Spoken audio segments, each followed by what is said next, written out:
그다음에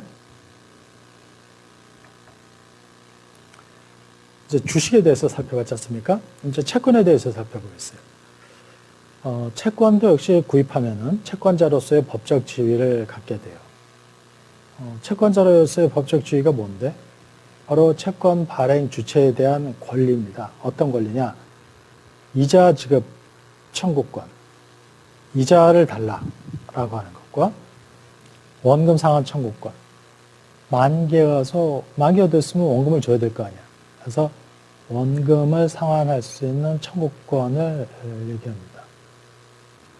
그래서 채권을 구입함으로써 채권 발행 주체, 기업이죠. 기업에 대해서 이자 지급 및 원금 상환 청구권을 갖는다. 세 번째, 채권을 구입한 후 만기까지 보유할 때 예상되는 수입은 일정 시점마다 받게 되는 이자 수익과 만기 시점에 상환받는 액면 금액이 된다. 채권을 구입해서 얻게 되는 이러한 이자 수익과 만기 상환은 주식 경우와 달리 그 그램이 최종되어 있는 것이므로 주식보다는 안정적이라고 할 수 있다. 그런 얘기인데요. 그러니까 이를테면은 이제 이런 겁니다. 만약에 1년, 2년, 3년 이렇게 돼 있으면은 여기서 나 채권을 샀다 이거야. 현재 시점에서. 그럼 여기서 이자를 줘요. C. 여기도 이자를 줘요. 또 C. 3년 후에도 이자를 줘요. 그리고 3년이 되면 만기가 됐으니까 뭘 줘야 돼요? 원금. 그러니까 이자, 원금. 이렇게 그 구조가 되는데 이때는 이것들을 다 현재 가치로 이제 계산을 해서 그 채권의 가치를 구하기도 합니다. 그거는 이제 뭐 나중에 설명을 하겠지만. 그런데, 만약에 그 주식이 이렇게 있을 때 액면 금액, 보통 F로 표시하는데 100만 원이다. 그 금리, 약정금리 10%다. 라고 하면은 100만 원 액면 금액에다가 10% 곱한 10만 원씩을 이자로 준다는 거죠. 연 10%다. 이러면은 이제 1년에 한 번씩 주는 거예요.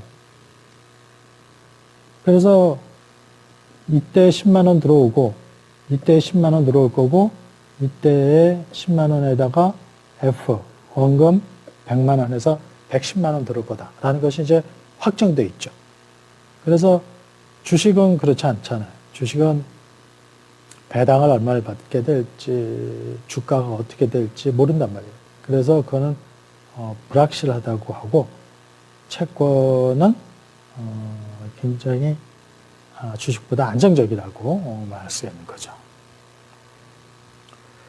또 채권을 발행하게 되면은 발행자가 누구냐에 따라서 기업이 발행한 회사채는 이제 기업이 발행하는 거예요. 정부 및 지방자치단체가 발행한 국공채, 정부가 발행하면 국채가 되는 거고요. 지자체가 발행하면 이제 공공채가 되겠죠. 공채. 그리고 국공채나 금융기관이 발행한 금융채와 특수법인이 발행한 특수채까지 다 포함해서 이제 채권으로 봅니다. 그러니까 채권의 종류가 많죠? 많습니다. 그러니까 사실 주식 시세표에서만 그 가격 변동을 확인하고 그러니까 우리가 잘 몰라서 그렇지 주식의 종류보다 채권의 종류가 훨씬 많아요. 그런데 그 채권은 기업이 발행한 회사채, 그 기업이 한 번만 발행하지는 않을 거 아니에요. 또 정부 및 지방자치단체, 여기도 필요한 돈 있으면은 은행에 와서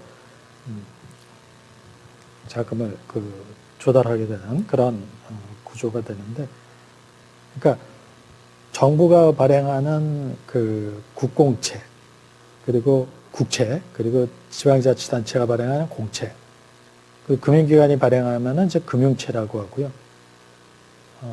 특수법인이 있습니다. 특수법인. 그러니까 예를 들어서 산업은행이다. 그러면은 산업은행은 특수법인이에요. 그래서 그러면은 산업은행이 발행한 특수채, 그거는 이제 산업금융채권, 그래서 산금채 이렇게 얘기를 하죠.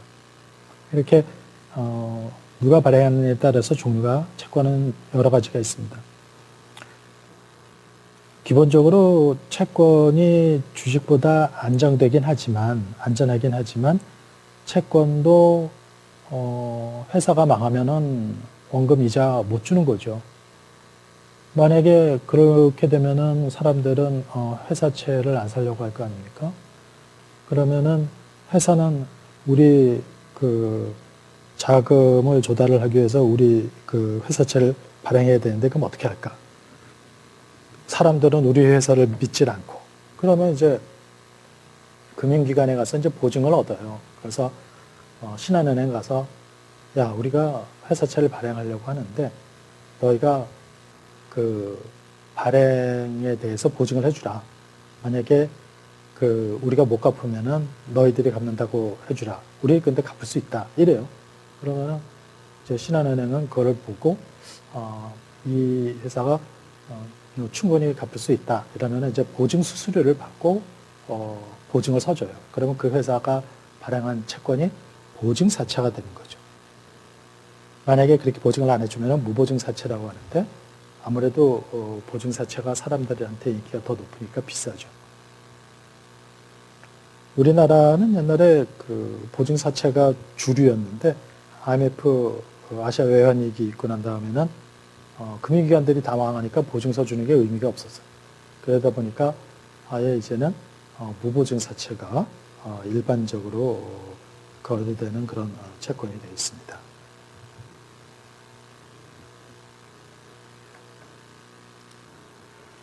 자, 지금 뭘로 봤어요? 투자 대상으로서 증권을 본 거예요. 그러니까 우리가 정리를 해봅시다. 증권에 대해서 양면성이 있다고 했어요. 그리고 그 증권의 투자 대상으로서의 증권이고 또 한편에서 볼 때는 자금 조달 수단으로서의 증권이라고 했습니다. 그래서 좀 전에 본 거는 투자 대상으로서의 증권을 본 거고요. 이제는 기업의 입장에서 자금 조달 수단으로 증권을 한번 살펴보도록 하겠습니다. 기업은 항상 돈이 필요해요. 사업을 계속적으로 해야 되니까 원재료를 사야 되고 노동자 생산직을 또 채용을 해서 제품을 만들어야 되고 또 판매를 하느라고 판매 사원도 관리를 해야 되고 여러 가지로 돈이 필요하죠. 그런데 우리가 보통 이 돈을 이제 자금이라고 하는데 이 자금이 용도에 따라서 두 가지로 나뉘어요. 크게 하나는 설비 자금이고 또 하나는 이제 운용 자금이 되겠습니다. 설비 자금은 말 그대로 설비를 사는데 필요한 자금이에요. 그러니까 설비 자금은 기계나 설비, 생산 설비를 구입하기 위한 자금이죠. 그러니까 이렇게 투자를 해놓고 나면은 여기서 현금이 어떻게 회수가 됩니까? 설비로 제품을 만들어서 제품이 판매돼서 대금이 회수되고 이러는 오랜 기간에 걸쳐서 설비 자금이 회수가 돼요. 그래서 오래 걸리니까 이 설비 자금을 마련할 때 그 돈도 당장 갚아야 되는 돈으로 마련하면 안 되죠. 그렇죠? 그래서 오랫동안 장기적으로 사용할 수 있는 자금으로 조달하는 게 좋다고 하죠. 그래서 기계, 설비 이런 걸 사는데 오랜 동안 돈이 안정적으로 사용할 수 있는 것이어야지 당장 내일 갚아야 되는 그런 자금이라면은 그런 걸로는 기계, 설비를 살 수가 없죠. 그 다음에 이제는 운영 자금인데 운영자금은 그 원재료 구입이나 임금 지급, 운영자금이 아니고 이제 운용자금 되겠습니다. 운용자금. 서로 운영자금이라는 말도 쓰고 운용자금이라는 말도 쓰는데 운용자금이 더 정확한 말입니다. 원재료 구입이나 예를 들어 그 제과 회사가 밀가루나 설탕을 사가지고 그 노동력을 투입을 해서 과자를 만든다 이거예요. 그럴 때는 그 원재료 사는 돈은 바로 판매해가지고 현금화 되잖아요. 그렇죠? 그 밀가루 산 돈이 있어요. 그래가지고 내가 그걸로 그 과자를 만들어서 팔았다? 그럼 팔면서 바로 회수되는 거죠. 그 밀가루 돈이. 설비자금도 바로 회수되지 않냐? 설비자금은 안 그렇죠. 왜냐하면 설비자금은 그 밀가루 사는 것처럼 조그만 돈이 아니라 뭐 몇십억, 몇백억 막 이렇게 투자가 되니까 그거를 다 회수하는 데는 오래 걸리는 거죠. 운영자금은 단기에 회수가 가능하기 때문에 현금화하는 기간이 짧기 때문에 그 단기적인 자금으로 조달해도 무방하다 이렇게 봐요. 기업에 필요한 자금은 그 성격에 따라서 이렇게 설비자금과 운용자금으로 나누고 설비자금은 장기자금, 운용자금은 단기자금으로 조달하는 것이 무난하다. 뭐 돈에 여유가 있으면은 뭐 운용자금도 장기자금으로 조달하면 안전하겠죠. 근데 그렇게 되면은 이제 그 필요 없이 돈이 묶이게 되고 또 그 기회 비용이 발생을 하기 때문에 바람직한 방법은 아니라고 합니다. 자, 그 다음에 그러면은 이런 필요자금과 운용자금을 기업이 조달을 해야 될 거 아니에요? 장기자금으로 조달하는 게 좋다, 단기자금으로 조달하는 게 좋다 그랬는데 구체적으로 그럼 어떻게 조달하냐 이거예요. 가장 좋은 방법은 내지는 가장 안전적인 방법은 내부 조달 방법이에요. 내부 조달 방법. 내부 조달 방법은 기업이 영업을 해서 이익을 벌어들였잖아요. 그랬을 때 그 이익을 배당을 해줘야죠. 출자한 그 주주들에게. 배당을 해주는데 다 배당을 해주진 않아요. 왜냐면은 다 배당을 했다가는 재투자를 할 돈이 없으니까 일부만 배당을 하죠. 그리고 나머지는 사내 유보시켰다고 그래요. 그래서 회사에 그 유보해 놓고 놔뒀다가 돈이 필요하면 이걸 쓰는 거죠. 그래서 이거를 내부 조달이라고 그래요. 기업 내부에서 자금을 조달한다고 그래서. 그러니까 내부 조달로 그런데 사업을 할 수 있는 규모는 좀 제한적이겠죠. 왜냐면은 삼성전자가 그 조그만 사업을 하나 더 추가하는 데는 그동안 벌어놓은 돈 가지고 할 수도 있겠지만 대규모로 새로운 사업을 진출한다. 이러면은 그거는 자기네가 벌어놓은 돈 가지고만 다 하기는 어렵죠. 삼성전자 정도 벌으면은 벌어놓은 돈 가지고 할 수도 있을지 몰라요. 그런데 보통 그건 특별한 경우고 일반적인 기업의 경우에는 그렇게 이익이 난 거를 쌓아놓은 돈이 많아가지고 그걸로 쓸 수 있는 기업들이 그렇게 많지는 않죠. 그럼 어떻게 합니까? 내부에서 조달할 수 있는 방법이 없으면은 그다음엔 외부에서 조달해야죠.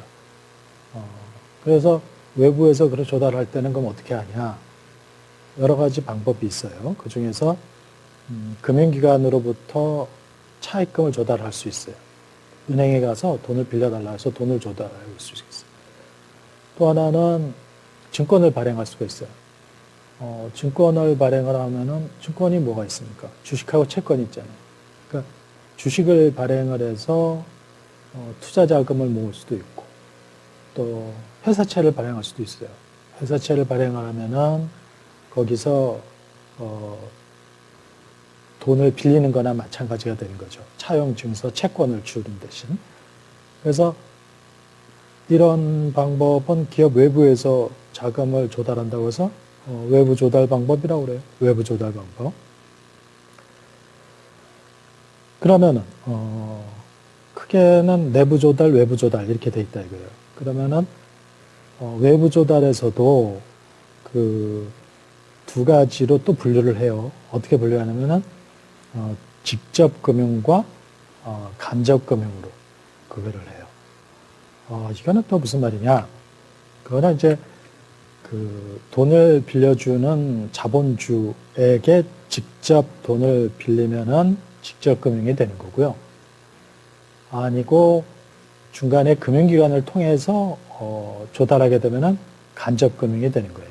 그러니까 직접 금융과 간접 금융은 그 차이가 금융기관이 그 사이에 끼어 있느냐 없느냐 이것에 의해서 결정이 되는 겁니다.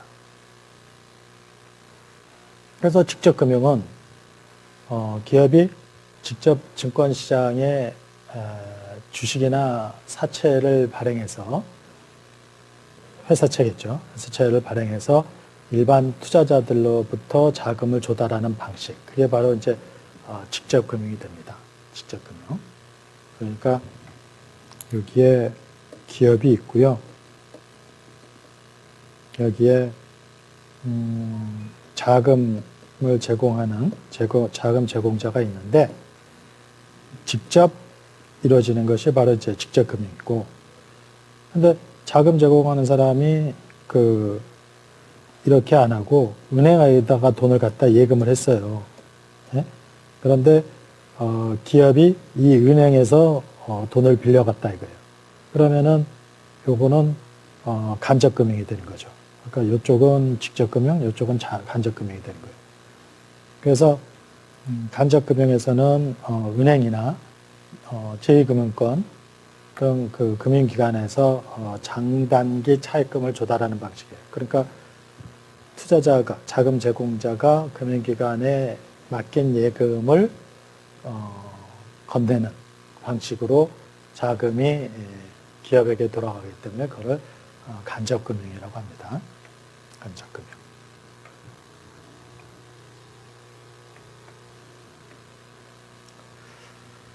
자, 여기까지 해서 그 자본 조달 수단으로서 증권도 살펴봤어요. 이제 마지막으로 이 증권 시장의 기능을 살펴보도록 하겠습니다. 앞에 했던 내용이 이제 약간 중복돼서 나타나는 면이 있는데, 일단 기업의 입장에서 증권 시장을 볼 때 어떻게 생각하겠어요? 기업의 입장에서 보면은 증권 시장은 필요한 자본을 조달할 수 있는 창구가 되는 거예요. 그러니까 굉장히 좋은 거죠. 보통 기업이 그 경제가 이제 성장하면서 기업들의 규모가 다 커집니다. 대형화돼요. 그런데 그렇게 대형화된 기업들이 하는 사업도 단위가 커지죠. 그렇게 커진 그 사업을 하는 데에 필요한 돈을 그 기업의 오너가 다 자기 돈으로 할 수 있다? 거의 불가능합니다. 그러니까 기업이 그 어떤 사업을 하기 위해서는 항상 자금을 조달할 수 있는 그 길이 있어야 되는데, 그게 바로 증권시장이라는 거예요. 특히나 대규모 사업의 경우에는 그 많은 돈이 필요한데, 그 많은 돈을 여러 그 투자자들이 돈을 자본시장에다가 투자를 해야, 증권시장에 투자를 해야 그게 큰 돈으로 모이지 않겠습니까? 그래서 일단 증권시장은 그 기업이 필요한 자본을 조달하는 창구가 된다 이거예요. 조달하는 창구가 된다고 해서 다 쉽게 자본을 조달할 수 있는 건 아니죠. 왜냐하면은 어떤 때는 증권시장이 안 좋아가지고 잘 조달할 수 없을 때도 있고, 또 어떤 때는 그 주식 투자를 사람들이 많이 하면은 그 돈이 기업에게 쉽게 조달이 돼서 원활한 기업 활동을 할 수가 있는 거죠. 그러니까 이 증권 시장을 활성화시켜야 그 기업이 그 자금을 쉽게 조달할 수 있고, 그 결과로 투자를 많이 하고, 그것에 의해서 또 그 경제가 성장이 되고 이러는 거죠. 그 과정이. 그래서 뭐 어떤 정권이든지 항상 그 증권 시장, 그 주식 시장에 대한 관심을 많이 갖고, 심지어는 어느 정권에서는 주식 주가 지수가 얼마서부터 얼마까지 올라갔다, 막 이런 얘기를 하면서 정권을 홍보하기도 합니다. 실제로 그렇게 평가되는 경우도 많습니다. 그래서 그 기업들이 자금을 원활하게 조달해서 사람을 많이 채용을 하고 투자를 많이 할 수 있도록 하게 하는 것이 정부의 역할인 거죠.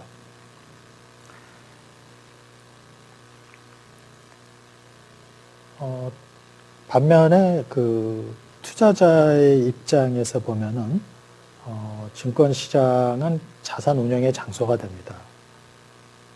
우리가 그 지금은 여러분들도 돈을 벌고 있고 그러질 않으니까 그 주식에 대해서 관심이 뭐 그렇게 높지 않을 수도 있어요. 그렇지만 나중에 여러분들이 취업을 하고 우리 회사가 그 상장 기업에서 주식이 거래되고 있고 또 기업과 관련된 일들을 하게 되면은 그때 또 이제 그때 되면은 어느 정도의 그 투자 자금도 마련이 될 수 있으니까 그때 되면은 그 주식 투자에 관심을 가질 수 있을 겁니다. 물론 이제 주식 투자로 해서 그 이익을 보는 것은 쉬운 일이 아니에요. 그렇지만 그 여러 가지 그 안전 조치를 해놓고도 투자할 수 있는 방법들이 있죠. 그래서 그 워렌 버핏 같은 경우에는 그 주식시장 전반에 투자를 하라고 하는 그 권유도 있습니다. 아무튼 그 내가 가지고 있는 돈을 운영할 때 여윳돈이 있으면은 은행에다가 예금을 넣어 놓으면 되지 않냐.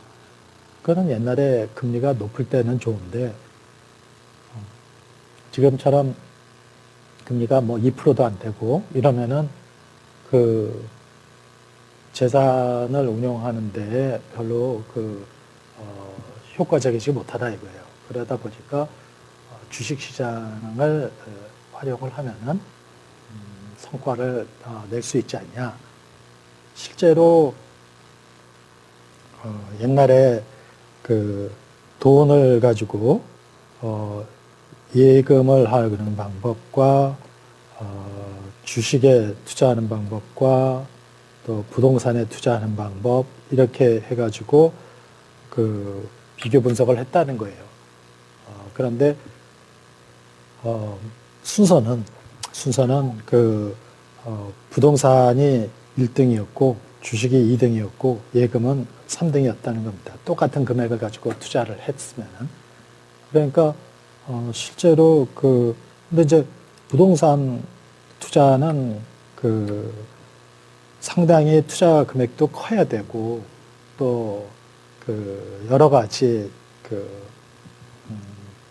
제약도 많이 따르지만 그리고 부동산 투자를 그렇게 좋은 시각으로 보지 않는 경우도 많잖아요. 그러니까 적은 그렇게 큰 돈이 아니어도 그 주식 투자에 대해서는 정부에서도 항상 권유를 하는 방침이거든요. 그러니까 산업자금화되니까. 그래서 그거를 가지고 투자를 하게 되는데 우리가 예금, 주식, 부동산 이렇게 해서 투자를 할 수 있다면은 투자할 수 있는 그 대안이 다양해지는 거 아니겠어요?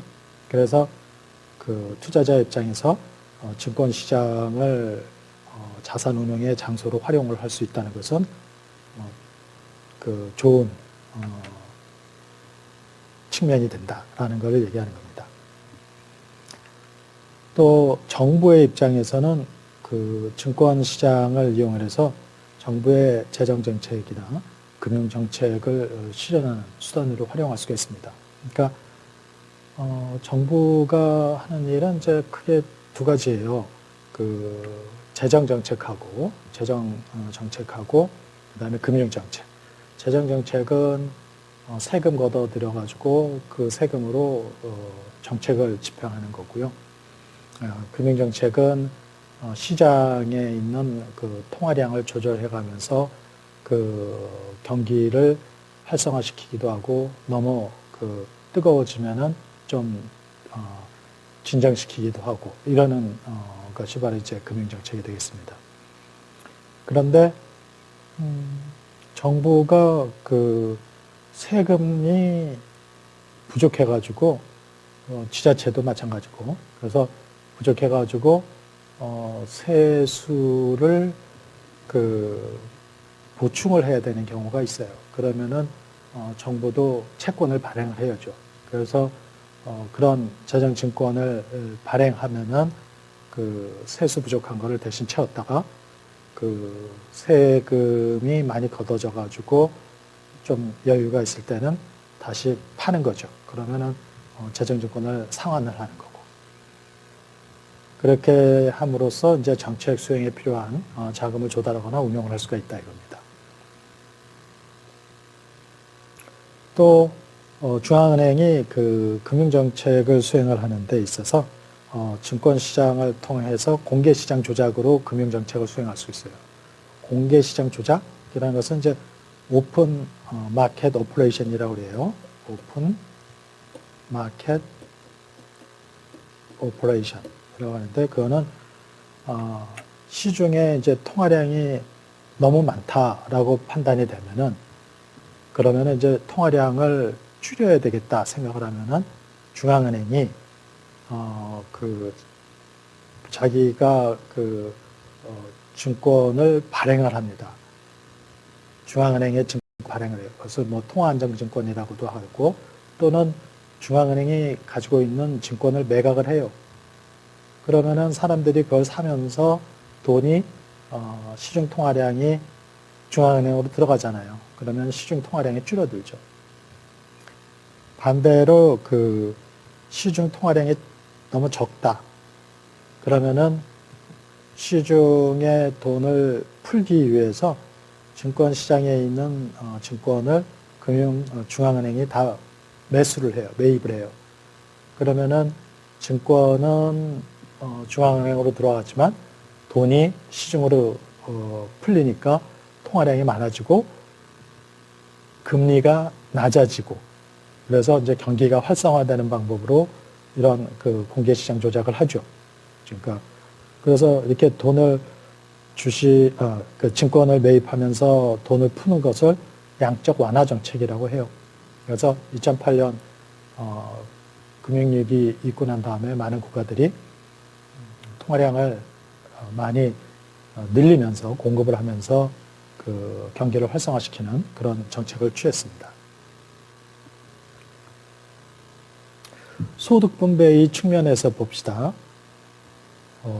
증권시장은 이제 그 소득 분배의 기능도 가져요. 그게 무슨 말이냐면은 어떤 기업이 그 증권시장에서 거래가 되려면은 이제 어떤 소수의 주주들이 주식을 갖고서 증권시장에 거래를 할 수는 없어요. 그래서 일반 투자자들에게 일정 비율 이상으로 분산되어 있어야 돼요. 우리나라 같은 이제 25%인데 그러면은 25% 이상이 일반 투자자들에게 쭉 나눠져 있어야 된다 이거예요. 그러면은 기업이 벌어들인 이익을 일반 투자자들에게 배당으로 나눠줘야 되잖아요. 그리고 또 주가가 상승된다고 할 때 일반 투자자들도 그 주가 상승으로 경제적인 부를 나눌 수가 있다 이거예요. 그러니까 어떤 그 기업가가 창의적인 아이디어로 큰 성공을 했다라고 하면은 그 성공은 그 기업가 그 소유주만의 것이 아니고 그 나눠 가진 그 주주들에게도 다 골고루 나눠진다 이거예요. 그래서 예를 들어 뭐 아마존의 주가가 많이 올랐다 이러면은 그 아마존의 그 경영자, 아마존의 그 주주 몇 사람들이 다 그 성과를 갖는 것이 아니라 아마존의 주식을 다 가지고 있는 소액 주주들이 그 혜택을 나눠 갖는다 이거예요. 그러니까 소득 분배의 측면도 갖고 있다라는 얘기입니다. 자, 지금까지 한 내용을 좀 정리를 해봅시다. 첫 번째, 증권이란 재산적 가치를 갖는 유가증권을 말한다. 그런데 그 재산적 가치의 어떤 내용이냐에 따라서 화폐증권, 상품증권, 자본증권 이렇게 나누는데 우리가 이번 학기에 공부하는 증권이라고 말하는 것은 자본증권을 말한다. 자본증권에는 그 주식이나 채권 같은 전통적인 증권 외에도 수익증권, 파생증권 같은 최근에 등장한 증권도 있습니다. 그리고 증권은 투자 대상이면서도 동시에 자금 조달 수단이 되는데 그래서 이것을 증권의 양면성이라고 한다고 했습니다. 주식을 사는 사람은 주가 상승과 배당 수익을 얻게 되는 거고요. 채권을 사는 사람은 이자 수익을 얻게 되는 겁니다. 그리고 기업이 자금을 조달하는 방법에 내부 조달, 외부 조달이 있는데 외부 조달에는 직접 금융과 간접 금융이 있다. 우리가 증권 투자론 시간에서 얘기하는 건 직접 금융을 얘기합니다. 직접 금융. 간접 금융은 은행을 통해서 돈을 빌리는 건데 이거는 금융기관 의사. 끝으로 증권시장은 기업에게 자금 조달의 장소고 투자자에게는 자산운용, 정부에게는 정책을 실현하는 장소가 됩니다. 다음 시간 3주차에서는 증권 시장에 대해서 공부를 할 거예요. 그래서 3주차에서는 증권 시장의 구조를 발행시장과 유통시장으로 나눠서 볼 거고요. 거기에서 거래가 되려면 상장을 시켜야 되는데 그 상장이라는 것에 대해서 얘기할 거고 그 다음에 공인된 거래소가 아닌 장소, 그거를 장외시장이라고 하는데 그것도 이제 중요한 역할을 하기 때문에 그 기능에 대해서도 살펴보려고 합니다. 자, 그 2주차에 대한 본문 강의는 이것으로 마치고 그 문제 중심 강의로 이제 그 지금까지 한 공부를 다시 한번 리뷰를 하도록 하겠습니다.